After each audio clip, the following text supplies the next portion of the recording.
and welcome to Advanced Career Development. I'm your instructor, Garth Adams.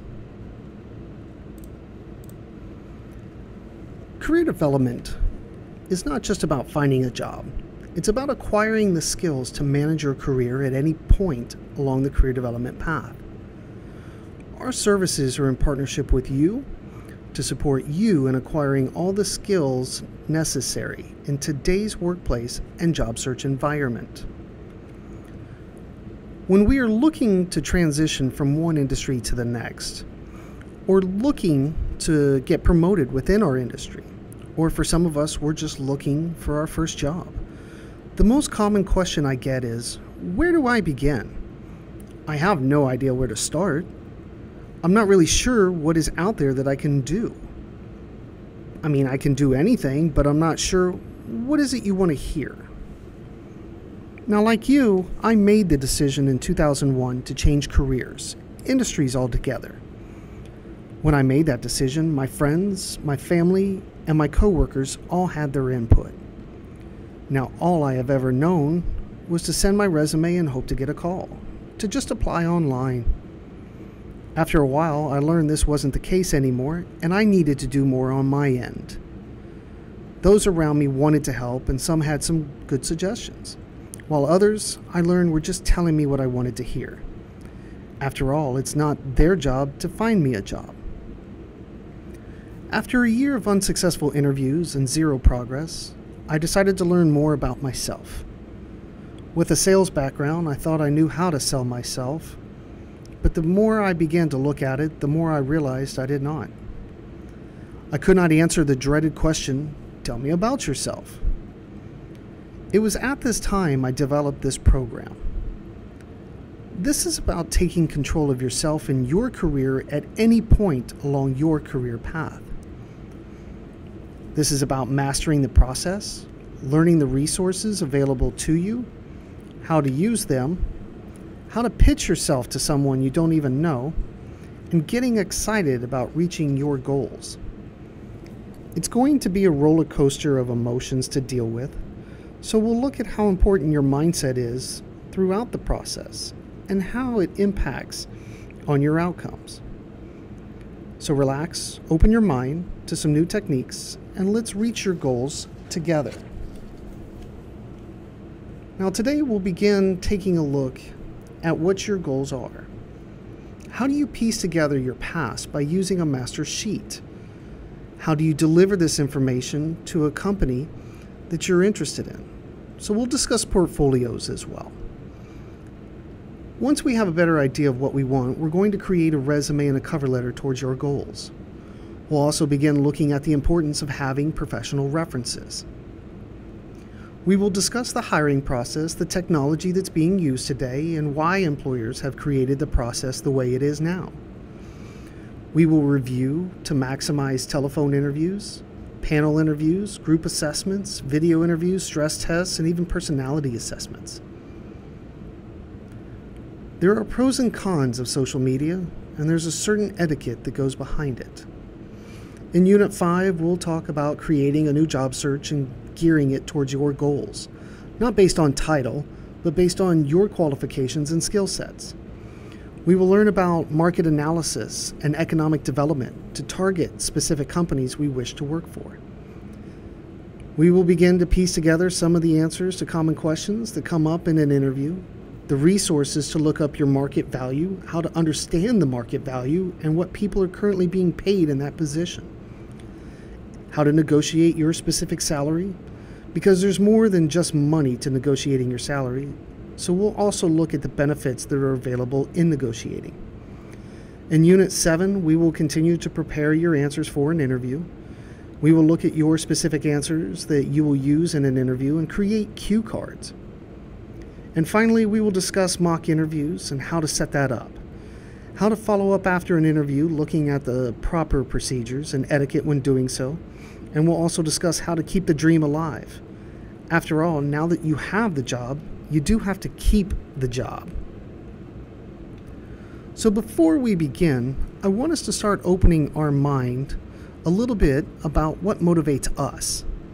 After all, for us to be successful, We need to know why we're doing it and what value it brings to us.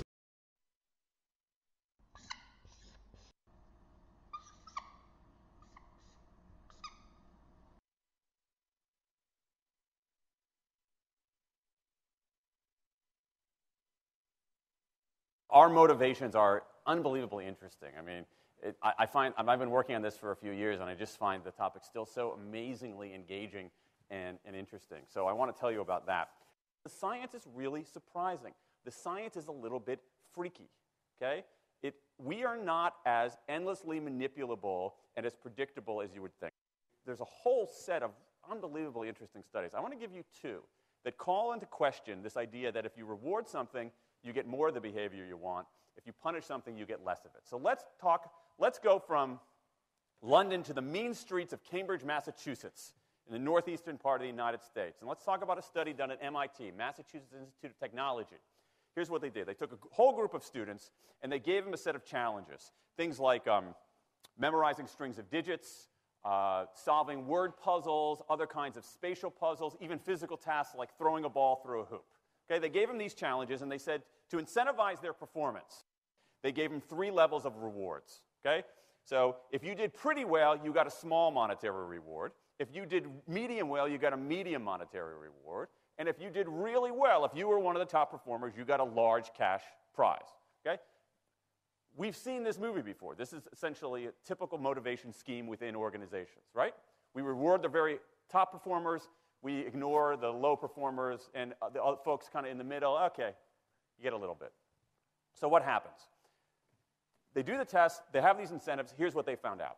1, as long as the task involved only mechanical skill, bonuses worked as they would be expected. The higher the pay, the better their performance. Okay, that makes sense. But here's what happens. But once the task called for even rudimentary cognitive skill, a larger reward led to poorer performance. Now, this is strange, right? A larger reward led to poorer performance? How can that possibly be? Now, what's interesting about this is that these folks here who did this are all economists, 2 at MIT, 1 at the University of Chicago, 1 at Carnegie Mellon, okay, the top tier of the economics profession.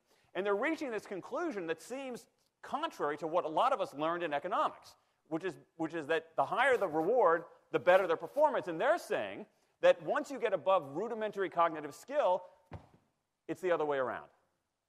Which seems like this kind of, the idea that these rewards don't work that way seems vaguely left-wing and socialist, doesn't it? It's kind of this kind of weird socialist conspiracy. For those of you who have those conspiracy theories, I want to point out the notoriously left-wing socialist group that financed the research, the Federal Reserve Bank. So this is the mainstream of the mainstream coming to a conclusion that's quite surprising, seems to defy the laws of behavioral physics. So this is strange, a strange finding. So what do? They say, this is freaky. Let's go test it somewhere else. Maybe that $50 or $60 prize isn't sufficiently motivating for an MIT student, right? So let's go to a place where $50 is actually more significant relatively. Right? So let's take the experiment. We're going to go to Madurai, India, rural India, where $50, $60, whatever the number was, is actually a significant sum of money. So they replicated the experiment in India roughly as follows. Small rewards, the equivalent of 2 weeks' salary. Small performance, low performance, 2 weeks' salary. Medium performance, about a month's salary. High performance, about 2 months' salary. Okay, so those are real good incentives. Okay, so you're going to get a different result here. Well, what happened, though, was that the people offered the medium reward did no better than the people offered the small reward. But this time around, the people offered the top reward. They did worst of all. Higher incentives led to worse performance.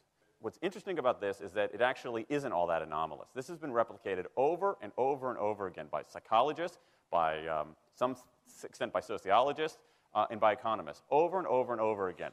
For simple, straightforward tasks, those kinds of incentives, if you do this, then you get that, they're great. For tasks that are algorithmic, set of rules where you have to just follow along and get a right answer, if-then rewards, carrots and sticks, outstanding. But when the task gets more complicated, when it requires some conceptual creative thinking, those kinds of motivators demonstrably don't work. In fact, money is a motivator at work, but in a slightly strange way. If you don't pay people enough, they won't be motivated. What's curious about, there's another paradox here, which is that the best use of money as a motivator is to pay people enough to take the issue of money off the table. Pay people enough so that they're not thinking about money and they're thinking about the work. Now, once you do that, it turns out there are 3 factors that the science shows lead to better performance, not to mention personal satisfaction. Autonomy, mastery, and purpose. Autonomy is our desire to be self-directed, to direct our own lives. Now, in many ways, traditional notions of management run afoul of that. Management is great if you want compliance, but if you want engagement, which is what we want in the workforce today as people are doing more complicated, sophisticated things, self-direction is better. Let me give you some examples of this, of almost radical forms of self-direction in the workplace that lead to good results. Let's start with this company right here, Atlassian, an Australian company. It's a software company, and they do something really cool. Once a quarter on a Thursday afternoon, they say to their developers, for the next 24 hours, you can work on anything you want.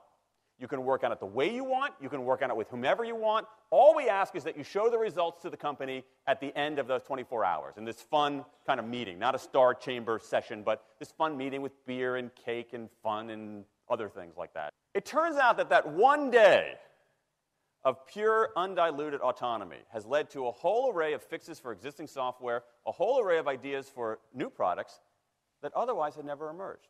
One day. Now, this is not an if-then incentive. This is not the sort of thing that I would have done 3 years ago before I knew this research. I would have said, you want people to be creative and innovative? Give them a freaking innovation bonus. If you can do something cool, I'll give you $2,500.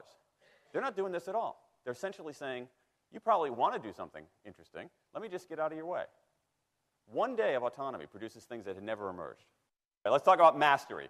Mastery is our urge to get better at stuff. We like to get better at stuff. This is why people play musical instruments on the weekend. You got all these people who are acting in ways that seem irrational economically. They play musical instruments on weekends. Why? It's not going to get them a mate. It's not going to make them any money. Why are they doing it? Because it's fun, because you get better at it, and that's satisfying. Go back in time a little bit. I imagine this if I went to my first economics professor, a woman named Mary Alice Schulman, and I went to her in 1983 and said, Professor Schulman, can I talk to you after class for a moment? Yeah. I got this inkling. I got this idea for a business model. I just want to run it past you. Here's how it would work. You get a bunch of people around the world who are doing highly skilled work, but they're willing to do it for free and volunteer their time, 20, sometimes 30 hours a week. Okay, she's looking at you somewhat skeptically there. Oh, but I'm not done. And then what they create, they give it away rather than sell it. It's going to be huge. I mean, she truly would have thought I was insane. Okay? It seemed to fly in the face of so many things. But what do you have? You have Linux powering 1 out of 4 corporate servers in Fortune 500 companies, Apache powering more than the majority of web servers, Wikipedia. What's going on? Why are people doing this? Why are these people, many of whom are technically sophisticated, highly skilled people who have jobs? Okay? They have jobs. They're working at jobs for pay, doing sophisticated technological work. And yet, during their limited discretionary time, they do equally, if not more, technically sophisticated work, not for their employer, but for someone else for free. That's a strange economic behavior. Economists who look into it, why are they doing this? It's overwhelmingly clear. Challenge and mastery, along with making a contribution. That's it. What you see more and more is a rise of what you might call the purpose motive, is that more and more organizations want to have some kind of transcendent purpose, partly because it makes coming to work better, partly because that's the way to get better talent. And what we're seeing now is, in some ways, when the profit motive becomes unmoored from the purpose motive, bad things happen. Bad things ethically sometimes, but also bad things just like not good stuff, like crappy products, like lame services, like uninspiring places to work. That when the profit motive is paramount, or when it becomes completely unhitched from the purpose motive, it's just, people don't do great things. More and more organizations are realizing this and sort of disturbing the categories between what's profit and what's purpose. And I think that actually heralds something interesting. And I think that the organizations that are flourishing, whether they're profit, for-profit, or somewhere in between, are animated by this purpose motive. Let me give you a couple of examples. Here's the founder of Skype. He says, our goal is to be disruptive, but in the cause of making the world a better place. Pretty good purpose. Here's Steve Jobs. I want to put a ding in the universe. All right? That's the kind of thing that might get you up in the morning and racing to go to work. So I think that, that we are purpose maximizers, not only profit maximizers. I think the science shows that we care about mastery very, very deeply.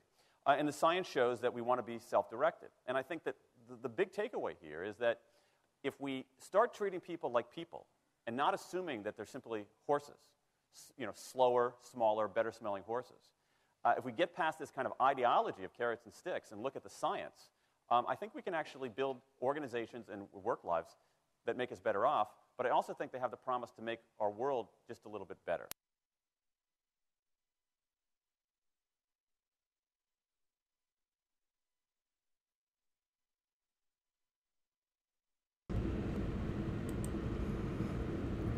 So now I need you to take a look at the workbook given to you. Over the next few slides, I want us to complete the next couple of pages together and begin thinking about what motivates us. I want you to begin writing down that when you make your decisions, whether it's to go back to school, to work for a specific company, who are you doing it for? Who is impacted by your decisions? Are there obstacles that are currently in your way from reaching your goals? If so, what are they? If those obstacles were removed today, what would your outcome look like? Looking at the root of the problem, how do we begin to fix it? What are the resources that you have available to you that we could begin to fix this today? Now, as an example, I've had one student in the past tell me her obstacles included having children, that she felt nothing went right for her, that she didn't have transportation, that she was a single parent, and because of all that, she didn't have much confidence in herself. She was shy. She was embarrassed that she was on welfare. She felt that she never had enough money no matter how hard she tried. And because she didn't have a car for so long, she felt she wasn't a very good driver, that if she did get one, she would still be able to get to work on time. Now for her, what that looked like, once it was all fixed and the obstacles are removed,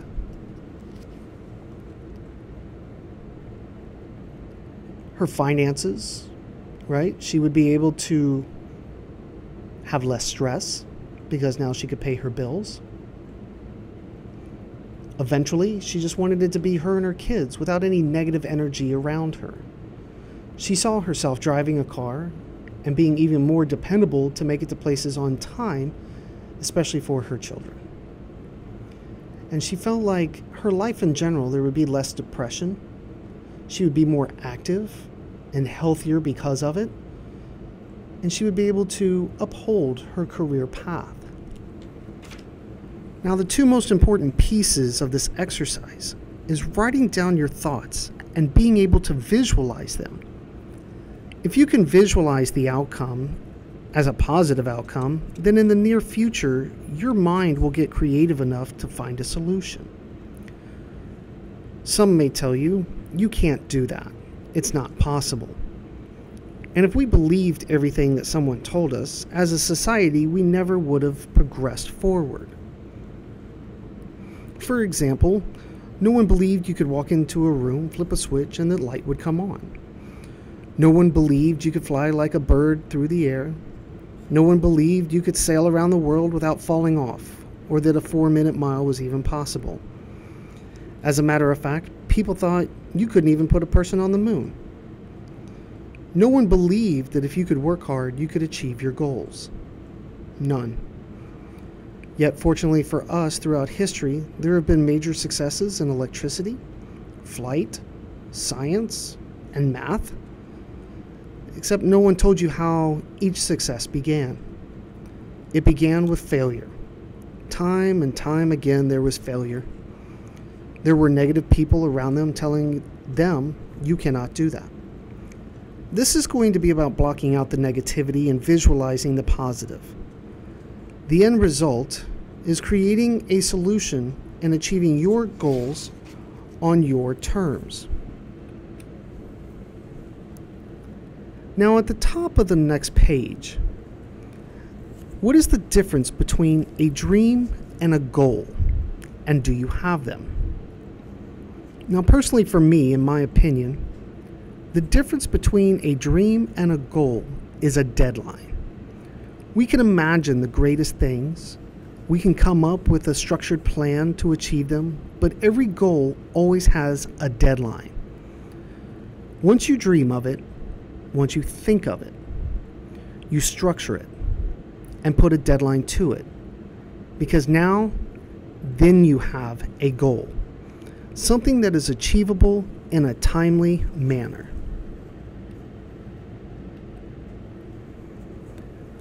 Now, on a scale from 1 to 5, 1 being the worst, 5 being the best, looking at what you're selling and how you are selling in your appearance, in utilizing a career fair to your benefit, researching a position or a company that you want to work for, to go networking face-to-face or online, your resume as you hand it out to organizations, your abilities in an interview with confidence, and following up after the interviews are done so that you can seal the deal and start in your career.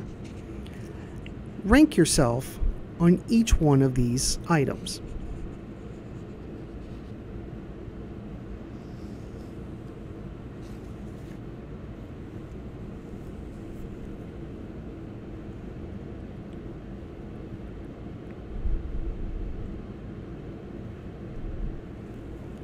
So now the question remains, what do you believe in? Do you believe that you will be successful? Do you believe that you have the skills necessary to achieve your goals? Do you believe that you are a great employee to any organization out there that you choose? Do you believe that there's an opportunity out there for you specifically? And lastly, do you believe that you have the power and the opportunity to turn these dreams into a realistic goal that will come true? Because of how hard you're about to work at it. Now, whether you believe you're right or wrong, you are always going to be right. It's going to come down to your effort and the beliefs that you have in succeeding. Now, if you believe in it all, let's describe your perfect working environment. That if you could write down your own job description, what would you like to be doing? I want you to tell me about your office. Tell me about the pictures on the wall. Tell me about your desk, your computer. Do you have 1 or 2 monitors? Do you have windows, etc.? I want you to know that if you can visualize it, then you can achieve it. Where would you begin to create it? Where would you start to make this a reality? So take a moment, and I want you to write down, what kind of office would you like?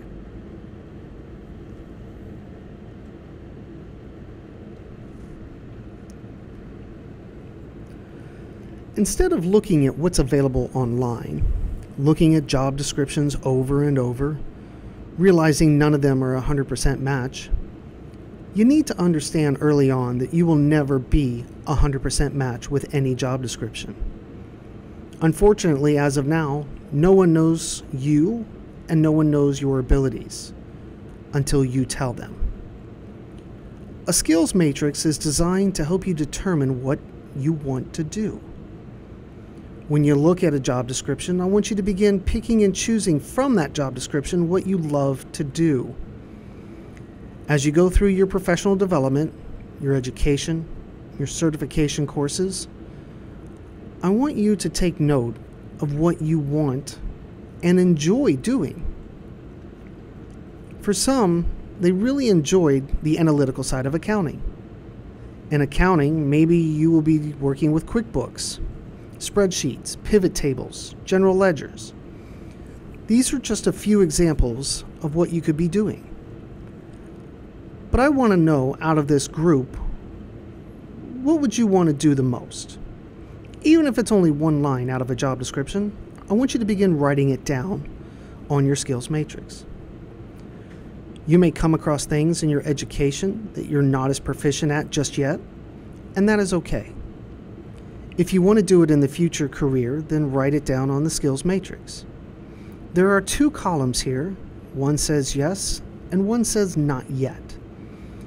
If you have the skills for what you're writing down, then you obviously check yes. If you're still developing that skill, then this is where the not yet column comes into play. As you notice to the right, there's a comment section. The comment section is for any check mark that you put in the not yet column. I want you to get in the habit of not saying no to a skill set, even if it is new. I want you to get in the habit of saying not yet, or I haven't had the opportunity yet, and then begin describing what you do know and what you can do. This is the positive side of an interview that HR and hiring managers want to hear. And as we go along through this program, we will continue to add to this skills matrix. This will be an ongoing process for the next several units.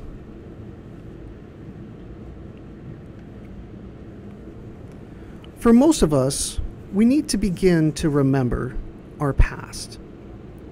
And in your workbook, you will see an example of a master sheet. Now, we talked about laying a foundation to our past and bridging it as we progress towards our future. A master sheet includes the name of the company, the address, the phone number, the web address, your supervisor's name, and the exact date you started and the exact date you finished that position. Your position title, your salary, the day you got a raise, the start date of the new position, and the end date of the new position, including the new salary. It has every specific detail you can think of, including the job description for each position you had. Now, it sounds like a lot of work for some of us. I know if you've only had 1 or 2 jobs, you're thinking no problem. But for the rest of us who've been working for 20 plus years, that seems like a lot. We don't know where to go to find the information. And you can always call the companies and conduct a reference check on yourself. In some cases, companies no longer exist. They either went bankrupt or are now closed. And that is okay. You just need to put in the information down on there as it was at the time they were open. The master sheet helps you piece together a good resume, a good cover letter, and most importantly, it helps that dreaded question, tell me about yourself. Now, over the years, I've had countless students tell me that the tell me about yourself is the hardest question to answer. Many know it as the elevator pitch, elevator speech, or tell me what you're looking for. Overall, this is about selling yourself and your skills for that company, for that job. Now, unless you've had an out-of-body experience we're not aware of, then you should be able to answer this question, because you know you better than anyone else ever will. The tell me about yourself is a pass or fail situation when marketing yourself to a company or when you are out there networking. You have to remember you are selling yourself. When you're selling the beneficial you to a company, like any other salesperson, you have to believe in what you're selling, especially the product. If you do not believe in you, then why should the company you're asking employment from believe in you? Companies will integrate this question into an interview. In many cases, they will get between 150 to 500 resumes for one job. Now that's a lot, in case anywhere across the board, right? These candidates are out there and they know what they want specifically. Why should I choose you? These companies are looking for 3 things, and they want to know, can you do the job? Will you do the job? And will you fit in? Now, your education and your experience, that tells me you can do the job. The questions that I ask in an interview, the answers that you give, and the verbiage you use lets me know if you're really willing to do this job.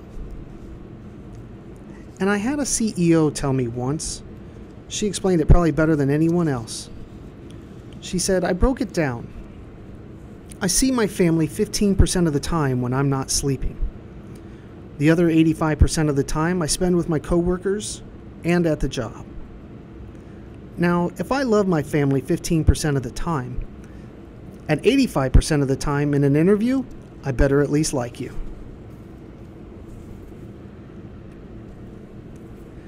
Because of this, you need to know your business.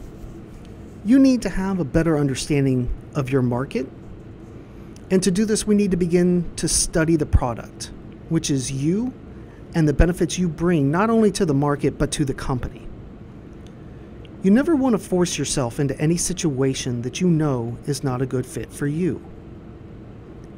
Once you accept something less than what you had in mind, you are already not producing the work ethic that you promised. If they are not interested, move on to the next opportunity, and do not waste your time with people that are not interested in buying what you're selling. You need to have a better understanding of who your target market is and who you want to sell your services to. What is your industry? Is it information technology? Is it healthcare? Is it accounting, business, retail, customer service, call centers? What are the benefits you're going to bring to the table? And you don't need to exaggerate or lie about this. Just be specific and do not generalize your abilities. Generalizing, such as, I have good customer service, I'm high energy, I have excellent oral and written communication, this isn't acceptable. These are cookie cutter and generic answers.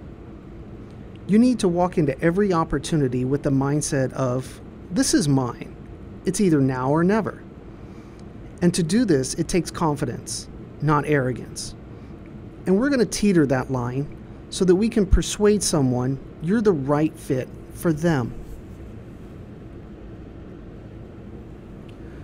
Now, someone asked me once about a recipe for success. And like anything we do or create, it's easier to go off of the recipe. My recipe for putting together the Tell Me About Yourself should include 3 things: your past, your present, and your future. Your past we can get from the master sheet, and we want to highlight and quantify your experiences. In the present, we want to tell them what we're currently doing now, and what we're doing is relevant to the market and to them, whether it is educational or professional experience. Lastly, we want to tell them about the future now that we have this experience, letting them know what you're looking for and how it would benefit them. The Tell Me About Yourself should be positive and focus on your strengths and accomplishments. And remember to think of your audience and what they're looking for. How is it relevant to your goals? Now, in sales, they teach you to never let the customer walk away. You always want to get them to say yes right then and there. This is a technique that is similar to that situation. You want to push, professionally pushy as I like to call it, for that answer now. At the end of the Tell Me About Yourself, I've coached thousands of students over the years to close with one final question. When is a good time for me to come by and discuss in further detail what I can do for you? And we want to exude that confidence and not arrogance. It will be a fine line, like I said, but that verbiage is extremely important when talking to another company or when you're networking to reach your goals. A few things to remember on the Tell Me About Yourself. You don't need to talk about your age, the number of kids you have, your relationship status, or how many dogs, parrots, ferrets, etc. that you have. This question is meant to be technical and business related. It's not all about what you're looking for. It's a combination of your goals and how you're going to benefit their organization. Now you got to remember, presentation is everything. The majority of job searching comes down to approach and presentation, like we said. As we continue together in creating your resume, your cover letter, you want to present these pieces professionally. A portfolio is a nice professional collection of information that will assist you in marketing your accomplishments, and it gives you a chance to stand out as a candidate by providing documentation. It's a chance to show versus tell. I can tell someone all day that I have a degree, but that doesn't make it true. Many organizations will do an educational reference check on that degree that you received. But if I provide a copy of the degree in my portfolio, now they're going to be more likely to move forward with me as a candidate more quickly instead of taking more time to do that educational check. Your portfolio should have many points of interest that should be left with the interviewer.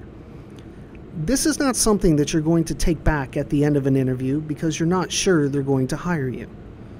It should always be left with the person you give it to, and you want to practice presenting the content of your portfolio to an interviewer.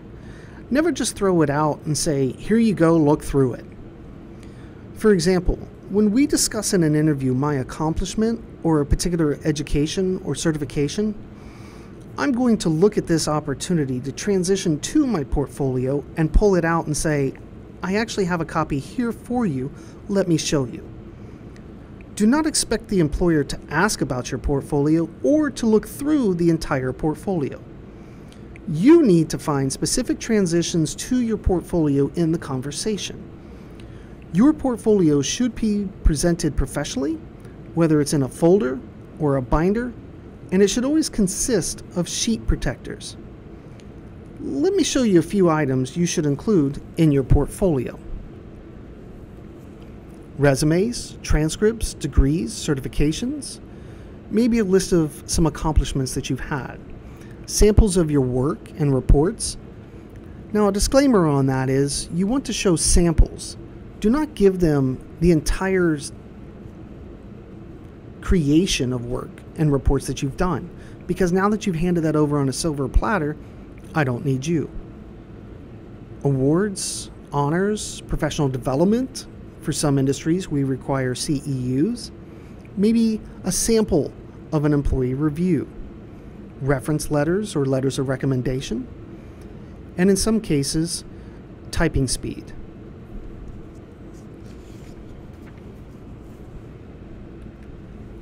The master sheet and the portfolio are only a couple of pieces to this puzzle.